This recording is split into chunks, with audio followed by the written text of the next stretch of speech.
ধর্ম হোক যার যার, বড়মা সবার। আপনার মনের ব্যথা, অশ্রু আর আশা সবকিছু বড়মার কাছে স্পষ্ট। যদি আপনি এই কথাগুলি শুনছেন, জানবেন এই কথাগুলি আপনার কাছে কাকতালীয়ভাবে আসেনি।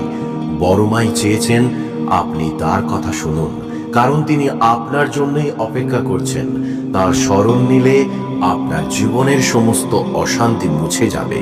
তাই আসুন বড়মার সামনে ভক্তি নিয়ে প্রণাম করি। মা আমাদের পথ দেখাবেন, মা আমাদের রক্ষা করবেন। বড়মা আছেন, বড়মা থাকবেন আমাদের বুকের গভীরে প্রার্থনার প্রতিটি শব্দে। আজকের ভিডিওতে আপনারা জানবেন রোজ সকালে ঘুম থেকে উঠেই বড়মার উদ্দেশ্যে কোন তিনটি কথা বলতে হবে। প্রচুর ধন সম্পত্তি, চাকরি, সাফল্য পাওয়ার আগে বড়মা কোন 10টি সংকেত দেন।